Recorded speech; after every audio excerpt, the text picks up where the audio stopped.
Captain Minho had been staring at his scanner for 3 full minutes, convinced it was broken. The readings made no sense.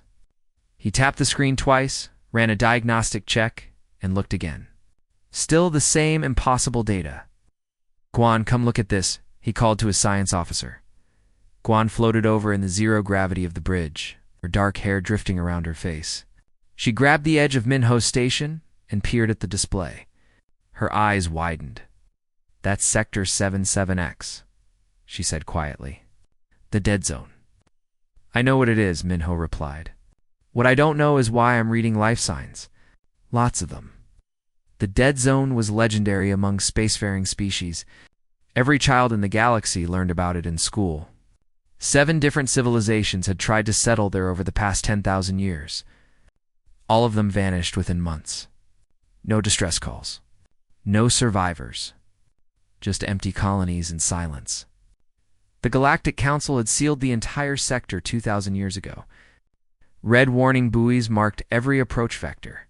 The message was simple: stay out or die. Could be a sensor echo, Jiwan suggested, but her voice lacked conviction. Gravitational anomalies in that sector could bounce signals around for 3 hours straight, in a perfect settlement pattern. Minho shook his head. "I'm taking us closer, Captain. That's against Council regulations. We could lose our survey license. Could also save lives if someone's stranded there." Minho punched in new coordinates. "Besides, we're just taking a closer look. Not actually entering the zone."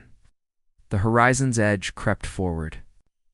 Minho had been running survey missions for 15 years, mapping the quiet spaces between stars. It was boring work most of the time. This was different. This was the kind of thing that got you remembered or killed, sometimes both. As they approached the boundary of Sector 77X, every alarm on the bridge started screaming. Radiation warnings. Gravity fluctuation alerts. Reality distortion indicators. The kind of readings that should have been theoretical.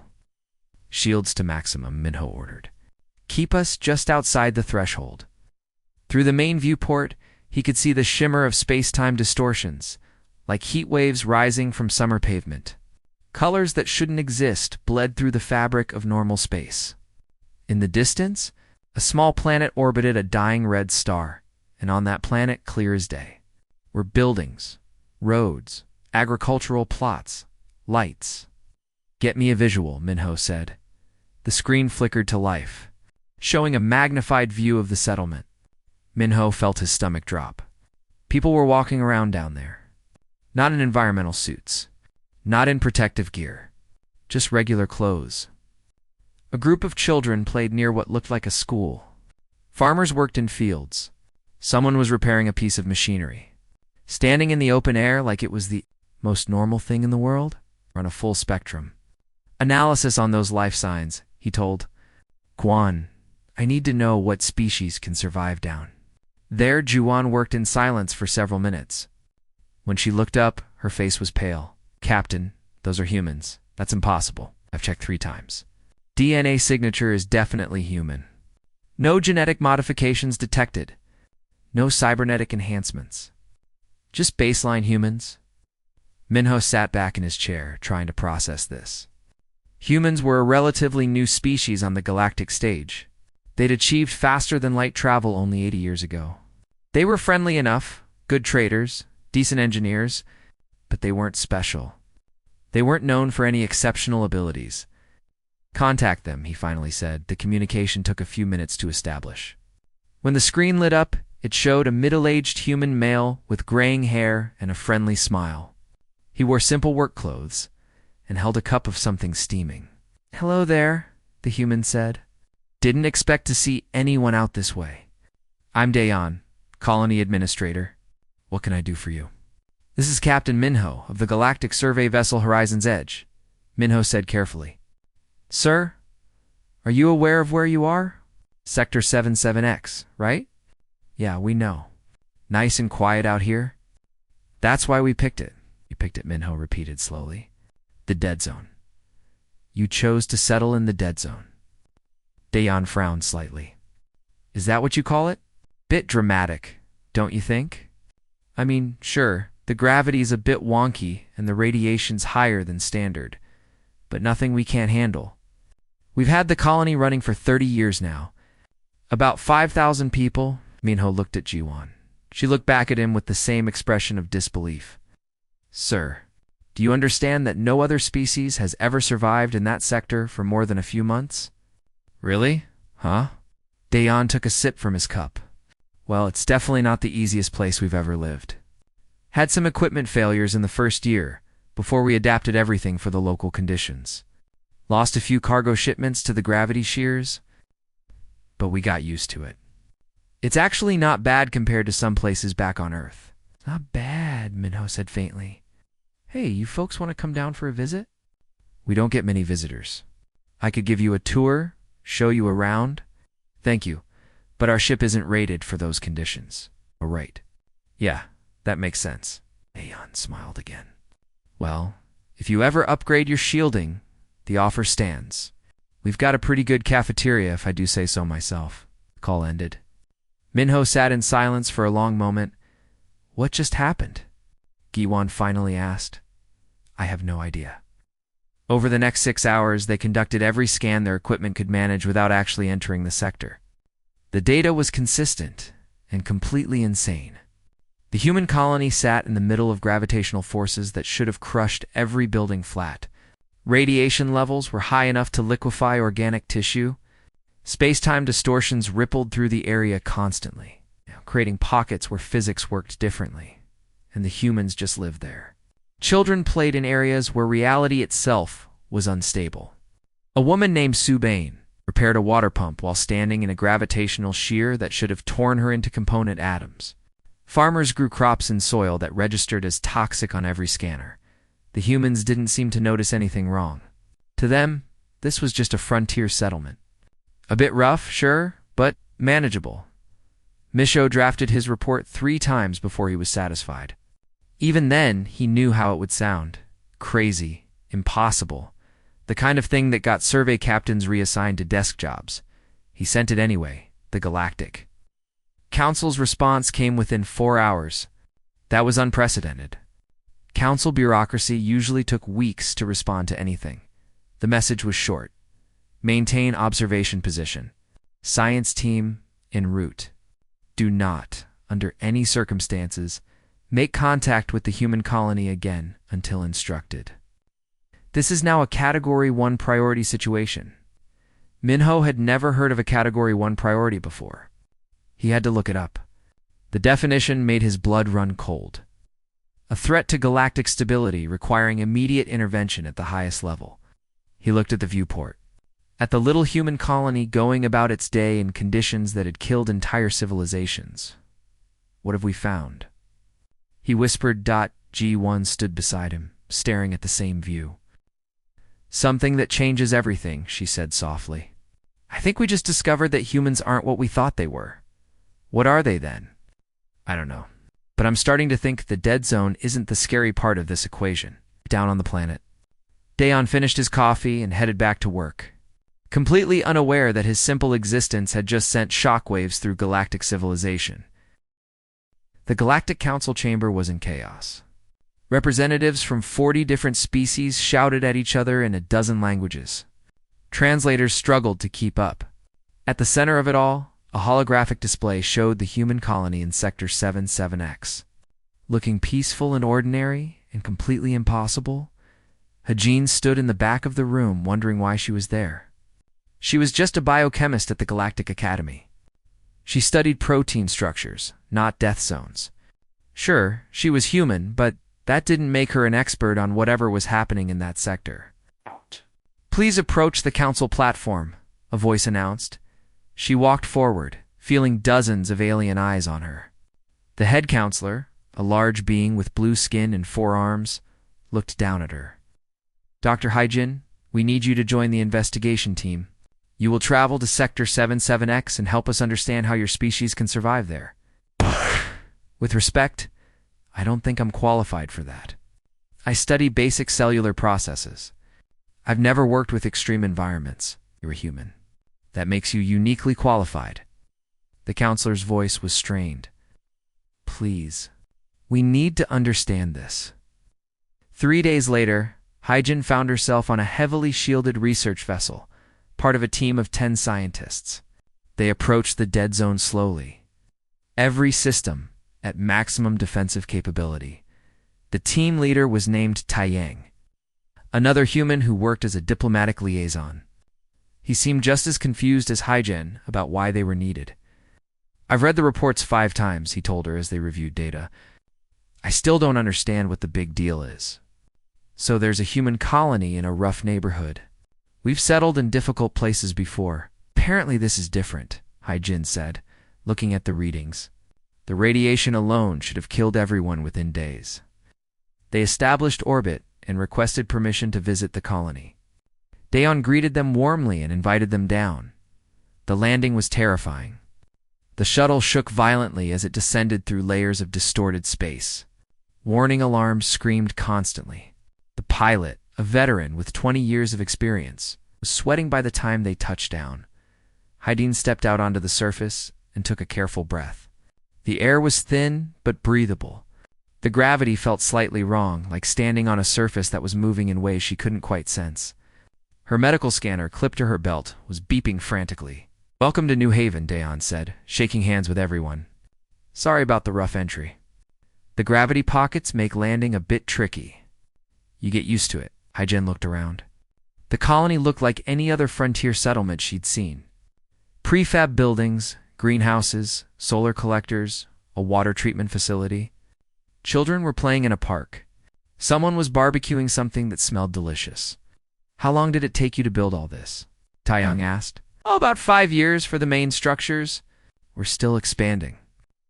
"Just finished a new school last month?" Daeon smiled proudly. "It's a good life here. Quiet, safe." Safe.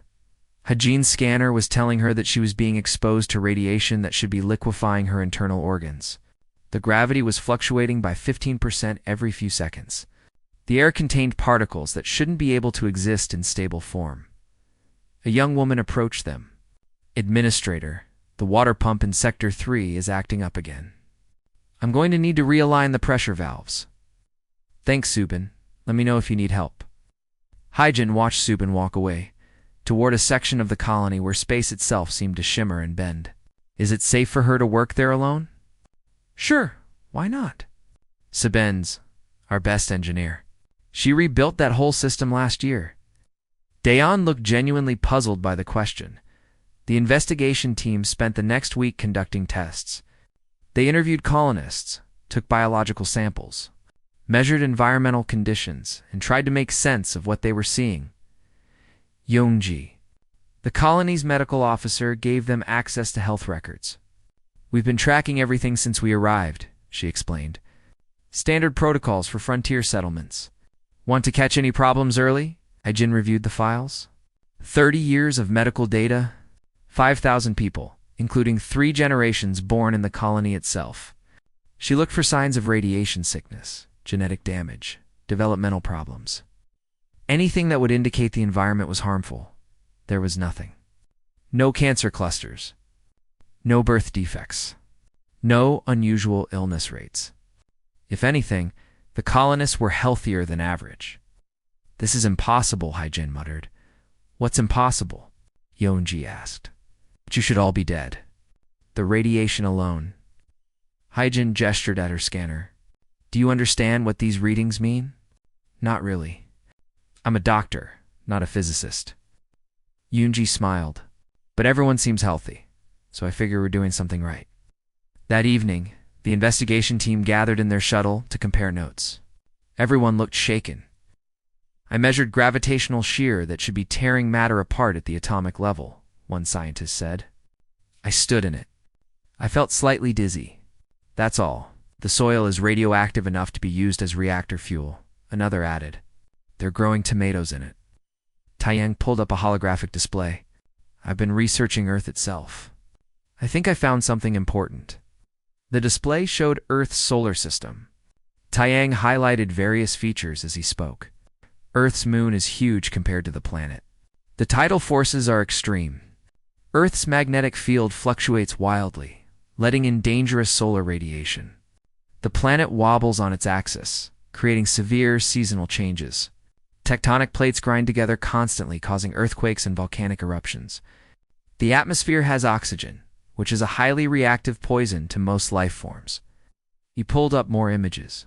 Humans evolved, surviving temperature swings from -40 to +50 degrees. They lived through ice ages and supervolcano eruptions. They competed with predators that could kill them easily. They dealt with bacteria, viruses, parasites, and toxic plants. The room was silent. Earth is rated as a Class 12 death world, Tyann continued. It's in the top 3% of most hostile planets capable of supporting life. Most species wouldn't last a month there without serious protective equipment. Hyjin felt something shift in her understanding. She'd grown up on Earth. She'd learned to swim in oceans that could drown her.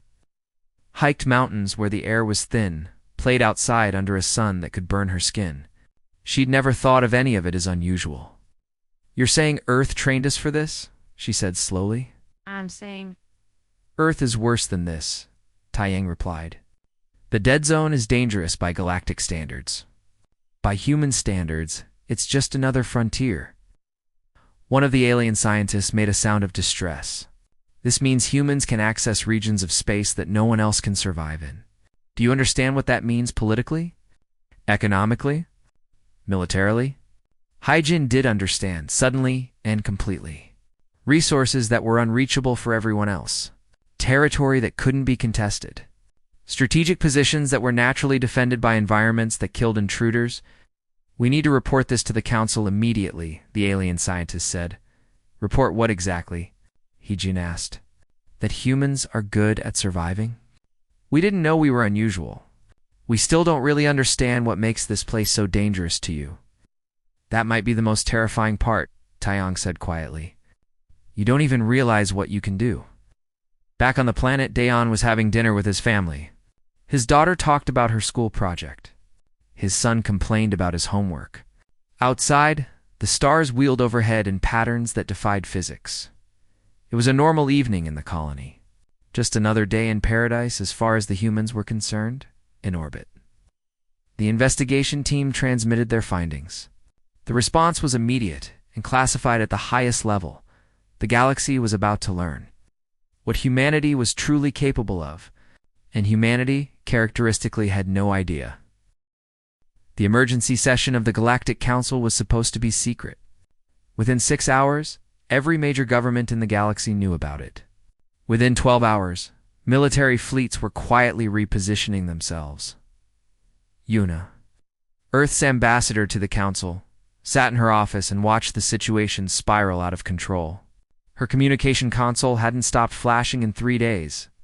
Requests for meetings. Demands for information. Thinly veiled threats. Offers of alliance that came with strings attached. She rubbed her tired eyes and accepted the next call. A four-armed diplomat appeared on her screen, representing the Kelter Consortium. "Ambassador Yuna, my government wishes to propose a partnership. We offer advanced defensive technology in exchange for exclusive mining rights to human-accessible sectors. I appreciate the offer, but Earth isn't in a position to grant exclusive rights to anyone at this time. Perhaps you misunderstand. This is a limited-time offer. Other parties are making similar proposals. It would be unfortunate if Earth found itself isolated." Yuna kept her face neutral. "Is that a threat?" "Merely an observation about the current political climate. I would hate to see humanity make unwise choices in these delicate times." The call ended. Yuna added it to the list of 17 similar conversations she'd had that day. Her assistant, a young human named Jisoo, brought her more reports. "The Vordan Empire has moved 3 battle fleets to the border of Sector 77. They claim it's routine exercises." "Nothing about this is routine," Yuna muttered. Meanwhile, in a secure military facility halfway across the galaxy, a human named Jun-Ho was briefing the Council's Defense Committee. He was a strategic analyst, borrowed from Earth's military to provide insight into human capabilities. "The situation is unprecedented," Jun-Ho explained, highlighting a star map. "The Dead Zone and similar regions contain resources worth trillions, strategic locations that are naturally fortified, and access to ancient ruins that have been unreachable for thousands of years. If humans can monopolize these areas, it shifts the entire balance of power," Council member interrupted. Are you suggesting humans intend to exploit this advantage militarily? No, I'm saying everyone else will assume we intend to, whether we do or not. Gunho zoomed in on several regions. These are all Class 11 or 12 environments. Hostile to most galactic species. Easily accessible to humans. Every major power is trying to figure out how to keep us away from them or how to ally with us to gain access themselves. What do you recommend? Junho hesitated. Honestly, I recommend transparency. Share what we know. Establish international oversight. Prove we're not trying to corner the market. And if others don't believe us, then we have a problem. A big one. Back in the dead zone, the human colony was going about its business, completely unaware of the political storm raging around them. Seo Kajin, the head of the mining operations, was leading a team into a new section of tunnels they'd discovered. This is incredible, one of his miners said, shining a light on the walls. These tunnels are artificial, ancient, must be thousands of years old. Seo Jin examined the smooth walls. Mark this location. We'll need to bring the archaeology team down here. Might be something valuable. They went deeper, following the tunnel system. The air got colder. Strange symbols appeared on the walls, glowing faintly with their own light. Boss, you seeing this? Another miner called out. There's some kind of door here. The door was massive, made of metal that hadn't corroded despite obvious age. Symbols covered its surface in dozens of different writing systems. Most were languages nobody had spoken in millennia. We should probably report this before we go further, Xiojin said. But one of the miners had already found the opening mechanism. It was simple, elegant, designed to be obvious. The door opened with a deep, grinding sound. Inside was a chamber filled with technology. Machines that still hummed with power. Lights that still worked. Everything was covered in more symbols. Warnings written over and over in every language of every civilization that had tried to settle here. Jisu, the colony's translator, was called down.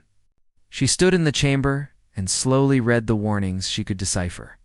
Sealed by a unanimous vote. That's the precursor language. Never open. That's repeated in at least 20 languages. Some power is too dangerous even for us. She looked up, worried. I think we should leave and seal this back up. But look at this stuff, one of the miners said, examining a device. It still works. After thousands of years, the technology alone could be worth a fortune. Seogajin made a decision. We catalog it, but don't touch anything. Jisoo get every warning translated. I'll call Administrator Daeyun. What they didn't know was that opening the door had triggered ancient systems. Security protocols established when the galaxy was young. Distress signals began broadcasting on frequencies no one had used in 10,000 years, on a dozen different worlds. In secret facilities and forgotten temples, alarms started sounding. Governments that had been focused on political maneuvering suddenly received alerts about something far more dangerous. Minho was still monitoring the colony from orbit. When his sensors picked up the strange signals, he immediately contacted the council. What are those transmissions? A counselor demanded. I don't know. They're using communication protocols from the precursor era. I didn't even know our systems could detect them. Where are they coming from? The human colony? Underground? And they're spreading. I'm picking up responses from multiple systems. Within an hour, the Galactic Council had its answer. The ancient facility wasn't just a ruin. It was a containment site. And the humans had accidentally breached it. Heijin was pulled into an emergency meeting, along with every other expert they could find. A precursor specialist named Wu Jin, one of only 3 people in the galaxy who could read ancient precursor technical documents, explained what they were dealing with. The precursors created a terraforming technology, Wu Jin said, his hands shaking as he translated ancient texts. Self-replicating machines designed to reshape planets. But the technology evolved beyond its programming. It started consuming everything, turning matter into more copies of itself. Exponential growth. They couldn't stop it. How did they contain it? Someone asked. They sealed it in the dead zone. The environment there is so hostile that even aggressive self-replicating technology can't spread. It was a perfect prison. Wujin looked up at them. Until someone opened the door, the room went silent. How long before it activates? Haijin asked. The old records aren't clear. Days maybe, possibly weeks, but once it starts, it won't stop on its own. Yuna received the news in her office. She sat down heavily, feeling the weight of the situation crush down on her. We need to tell the colonists to evacuate, she said. The council is preparing evacuation orders now, her assistant replied. But there's another problem. Every major faction wants to send their own teams to secure the ancient facility. Some want to study the technology. Others want to destroy it. A few want to weaponize it. That's insane. If this technology spreads, it could threaten the entire galaxy. I know. But politics doesn't stop just because there's an existential threat. Back in the colony, Daeyun received the evacuation order. He read it 3 times, then called a meeting of the colony leadership. The council wants us to abandon the colony and leave the sector. They say there's some kind of ancient technology that's dangerous. Subin frowned. Did they say what it does? Something about self-replicating machines, consuming matter, spreading exponentially. Daeon shrugged. Honestly, I'm not sure I understand it completely, but they seem very worried.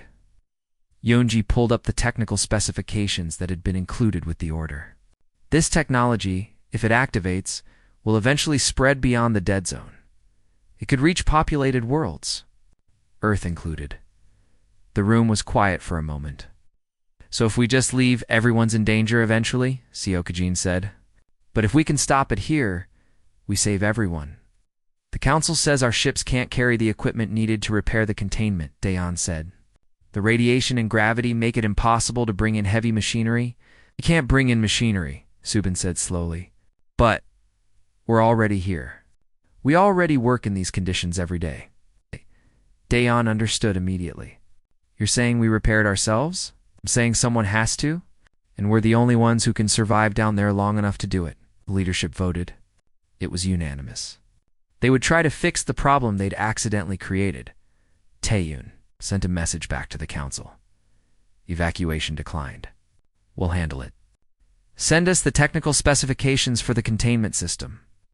The response was almost immediate and filled with bureaucratic language that basically meant, "Are you crazy?" Daeon smiled as he read it. Then he got to work organizing repair crews. The Galactic Council chamber was in uproar again, but this time it was different. This time it was panic. It refused evacuation. One counselor shouted. The humans refused a direct order. They're going to try to repair the containment themselves, another said. With hand tools and basic equipment, in conditions that would kill a properly equipped military engineering team, Yuna stood at the podium defending her people's decision. The humans in that colony work in those conditions every single day. If anyone can repair that facility, it's them, or they'll die trying, and the contamination will spread anyway. Then send your own people, Yuna shot back. Send your best engineers, your elite military units, your most advanced technology. She paused. Oh wait, you can't, because they wouldn't last 5 minutes down there. The chamber went quiet.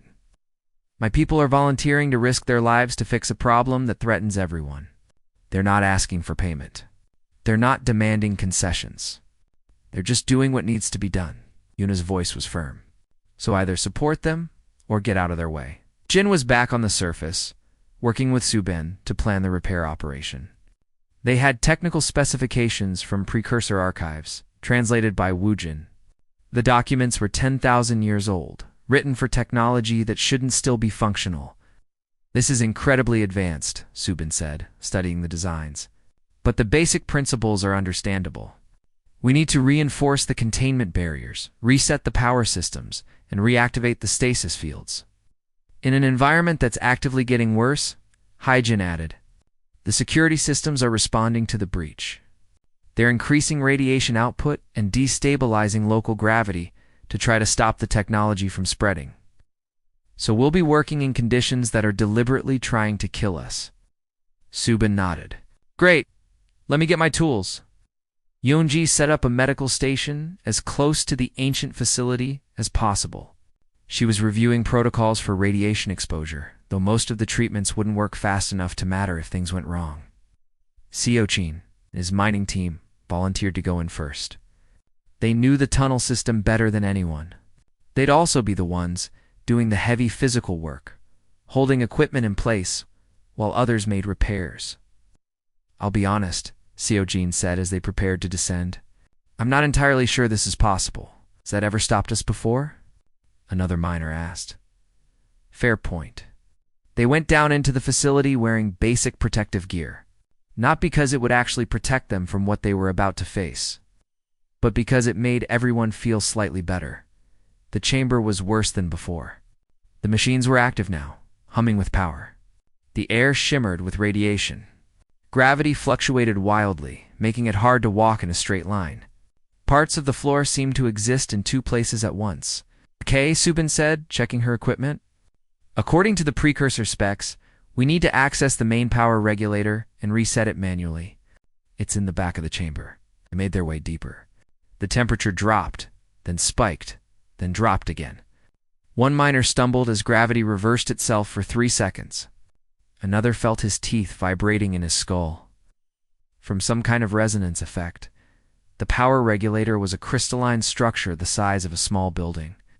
It pulsed with light patterns racing across its surface. "I need someone to hold the access panel open while I work," Subin said. "The gravity shear keeps trying to slam it shut." Seokjin grabbed the panel. It was heavy, made of the same strange metal as everything else in the facility. He could feel the forces pulling at it, trying to tear it from his grip. His muscles strained. His arms started to shake. "Any time now would be good," he grunted. Subin was elbow-deep in alien technology, making adjustments based on 10,000-year-old instructions. Sweat dripped down her face. Her radiation monitor was screaming. She ignored it. "Got it," she said finally. "Panels reset. Seokjin, you can let go." He dropped the panel and flexed his sore arms. That was fun. "What's next?"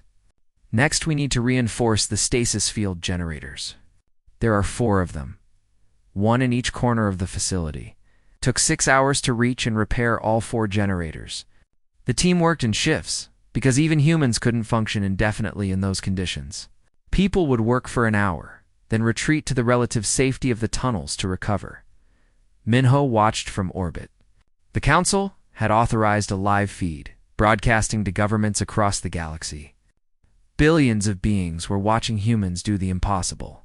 "They're just walking through radiation that should be cooking them alive," Jiwan said. "Staring at the readings? Somehow still functioning?" Minho added.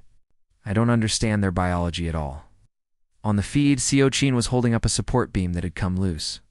The beam probably weighed 2 tons. Gravity was fluctuating around him, making the effective weight change every few seconds. He just stood there, muscles bulging, complaining that his arms were getting tired. "Someone want to hurry up with that welding?" He called out. "I've got a lunch date I'd like to make." Another human finished welding the beam back in place. Seokjin let go and rotated his shoulders. Tss. That was starting to get annoying. Across the galaxy, military analysts were taking notes. Politicians were reconsidering their strategies. Scientists were questioning everything they thought they knew about biology. Inside the facility, Jisoo was translating more of the warnings. She'd found a section that had been deliberately obscured, hidden behind layers of encryption. "This is a message from the precursors," she called out. "It's addressed to whoever eventually opens this place." "What's it say?" Daeon asked. He'd come down to coordinate the final stages of the repair. Jisoo read slowly, translating as she went. "We failed to control what we created. It will take everything if released. We seal it here not because this place can destroy it, because nothing can survive here long enough to free it." Then there's a calculation.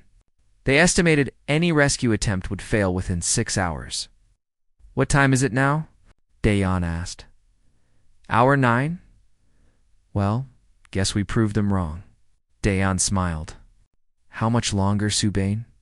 "Maybe an hour.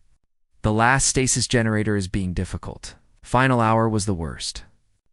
The technology inside the chamber was fully active now, trying to break free of containment. The security systems were at maximum, creating conditions that were barely survivable even for humans. Subin worked with her hands, inside an energy field that made her bones ache. The temperature was high enough that her tools were starting to deform. Gravity kept trying to pull her in 3 different directions at once. "Almost there," she muttered. "Just need to... there." The stasis field activated with a sound like reality breaking. Everything in the chamber froze. The humming stopped. The dangerous technology went dormant again. Locked in temporal stasis, the containment was restored. The repair team stood in silence for a moment, breathing hard, feeling the various pains and aches that came from working in impossible conditions. "We should probably get out of here before something else goes wrong," Seokjin said. They made their way back to the surface. Yoonji was waiting with her medical equipment, ready to treat radiation sickness, gravitational stress injuries, and whatever else might be wrong with them. She ran scans on everyone. Minor injuries. Some elevated radiation exposure, but nothing life-threatening. Muscle strain. Exhaustion. One person had a headache. "You're all fine," she announced, sounding both relieved and baffled. "I have no idea how, but you're fine." In orbit, Minho was filing his report. He'd watched humans accomplish something that should have been impossible. He'd seen them work in conditions designed to prevent exactly what they'd just done. "The containment is stable," he told the council. "The crisis is over, and the humans?" a counselor asked. Minho looked at his screens. Watching the repair team emerge from the tunnels, tired and dirty but alive. "The humans are going back to their regular jobs. They're treating this like it was just another maintenance issue." Back on the planet, Daeyun was updating the colony's work schedule. The mining operations would need to resume. There were crops to harvest. A new school wing to finish. Life went on. He paused to send a message to the council. Containment repaired and tested. Facility resealed. "We'll monitor it going forward to make sure it stays stable. Let us know if you need anything else." The message was polite, professional, and completely failed to acknowledge that they'd just saved galactic civilization. The footage played on every major news network across the galaxy. Humans working in the ancient facility, walking through radiation that should have been instantly lethal. Holding up massive structural beams with their bare hands. Repairing technology. In conditions that had been specifically designed to make such repairs impossible. Yuna watched the broadcasts from her office. The narrative was changing. Before, there had been fear and suspicion about what humans might do with their abilities. Now there was something else. Respect, maybe. Or awe. There were the kind of nervous recognition. That comes from realizing someone is fundamentally different from you. Her communication console lit up. Another call. She'd lost count of how many she'd taken in the past 2 days. This one was from the Galactic Council itself. It's a full assembly, not just individual representatives. Ambassador Yuna, the head counselor, began. "The Council wishes to formally thank humanity for their actions in Sector 77X. You saved countless lives. My people did what needed to be done." Yuna replied carefully. "Anyone would have done the same." "No," the counselor said firmly. "Anyone would not have. Anyone could not have." "That is precisely what we need to discuss." The proposal was unprecedented. Humans would be granted autonomous control over any region of space classified as unsurvivable by galactic standards. In exchange, humanity would provide assistance in future crisis situations involving extreme environments. "You're making us the galaxy's emergency responders," Yuna said, reading through the details. "We're recognizing a unique capability and creating a framework for it to benefit everyone." The counselor paused. "There'll be economic benefits as well. Exclusive access to resources in hostile environments. First claim to archaeological sites. Protected status for human colonies in extreme locations. And the military implications? Those are acknowledged and addressed. Human-controlled hostile zones cannot be used to stage military operations against other council members. Humans cannot be compelled to provide access to these zones, except in genuine emergencies. There are oversight provisions, neutral monitoring, verification protocols. Yuna read the full proposal 3 times. It was fair, surprisingly so. The council had learned their lesson. Trying to control or limit humanity would only create conflict. Better to create a system where everyone benefited. I'll need to consult with my government, she said. But personally, I think this could work. Back in the dead zone, life was returning to normal. Seokajin and his mining team were back in the tunnels, extracting rare minerals from deposits that would kill anyone else who tried to work there. Subin was repairing equipment, complaining about how the local gravity made everything more difficult. Yoonji was treating routine medical complaints at her clinic. Daeon sat in his office, reviewing proposals for 3 new colonies in other uninhabitable regions. One was near a black hole. One was inside a nebula with toxic chemistry. One was on a planet with extreme temperature swings and crushing gravity. All of them looked perfectly fine to him. There was a knock on his door. Minho entered, looking tired. He'd been orbiting the colony for 3 months now, monitoring the situation, filing reports, trying to understand what he was witnessing. Captain Daeyoon greeted him. "What can I do for you? Wanted to talk to you before I leave. My survey mission needs to continue." Minho sat down.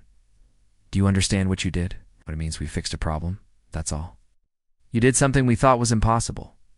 You worked in conditions that were specifically designed to prevent exactly what you accomplished." Minho leaned forward. "The entire galaxy is going to see you differently now, because we're good at surviving in rough places. Captain, we're just humans. We do what we need to do. Earth taught us that." "Tell me about Earth," Minho said. "I've read the reports, but I want to hear it from you." Daeon thought for a moment. "Earth is beautiful. It's also trying to kill you all the time. The weather changes fast. Storms that can level cities. Earthquakes that split the ground open. Volcanoes, floods, droughts. Animals with venom that stops your heart. Plants that make you sick if you touch them. Bacteria and viruses everywhere. And you survived all that. We adapted. We learned. We built tools and shelters. We figured out medicine. Passed knowledge down through generations." Daeon shrugged. "Every species does that, don't they? Not in conditions like Earth. Most species evolve on safer worlds. Gentler places." Minho smiled sadly. "Your planet made you into something unique. You just never realized it because you had nothing to compare it to. So what happens now? Now humanity joins the galaxy properly. Not as newcomers or curiosities, but as equals. Partners." Minho stood up. "The Council is going to formalize your role as keepers of dangerous spaces. You'll have responsibilities, but also opportunities."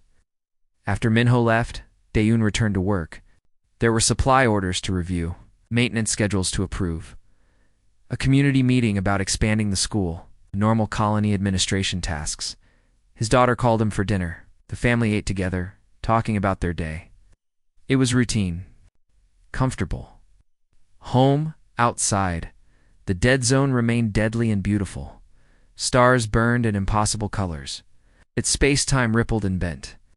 Radiation levels that would sterilize most worlds washed over the colony without effect, and the humans just lived there, adapting and thriving as they always had.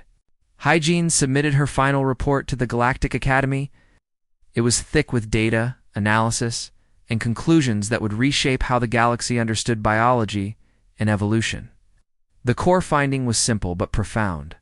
Earth's hostile environment had created humans who were uniquely suited to surviving everywhere else.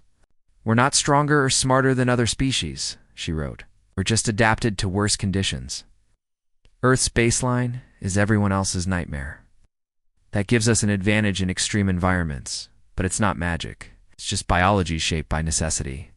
The report was published and immediately became required reading at every major university. Scientists debated the implications.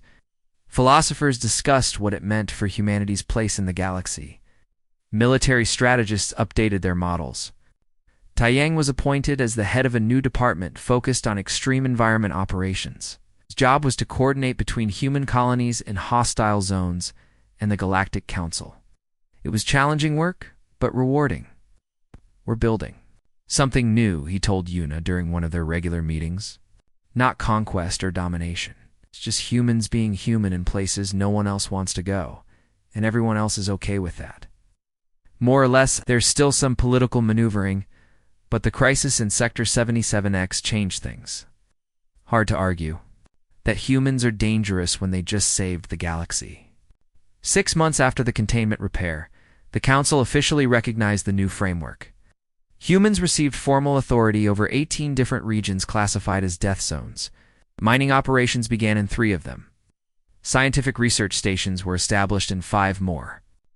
2 became nature preserves, protected specifically because their extreme conditions created unique ecosystems. The phrase human viable entered common usage across the galaxy. It became the standard classification for environments that were technically survivable, but practically impossible for most species. Real estate developers used it, military planners used it, scientists used it. It meant safe enough for humans, deadly for everyone else. Minho resumed his survey work, mapping the quiet spaces between stars, but now he had new instructions. Identify potentially human viable zones and mark them for future investigation. There were dozens of them, scattered throughout the galaxy. Places that had been written off as useless now had value. He thought about the irony often. Humanity's greatest advantage came from being born in hell. Earth had forged them in fire and ice, radiation and poison, disaster and struggle. They emerged tough enough to walk into places that terrified everyone else, and they didn't even think it was special. 3 years after the discovery, Dayan's colony was thriving. The population had grown to 7,000. It expanded the settlement, built new facilities, established trade relationships with other human colonies and hostile zones. Children who were born there grew up thinking the dead zone was just home. A new survey ship arrived in orbit. The captain contacted Dayun with a request. You have a situation in Sector 9-1. Why? It's a Class 13 environment, worse than where you are. There's a derelict ship there with survivors. Can't reach them, but humans can, Dayan finished. How many survivors? Unknown. The ship is 20 years old. It disappeared during the early expansion period. We'll go. Give us the coordinates. You're not worried about the danger? Dayan looked out his window at the colony. Children playing in a park surrounded by gravitational anomalies. Farmers growing food in radioactive soil. Engineers maintaining equipment in reality-bending conditions. Captain, we live in the dead zone. How much worse could it be? He assembled a rescue team. They prepared their ship, checked their equipment, reviewed the mission parameters. It was risky, sure. But so was everything humans did. They launched. Toward Sector 9-1Y. Toward another impossible environment. Toward another situation where humans were the only option. Behind them, the colony continued its daily routine. Work, and school, and community events. Life going on in a place where life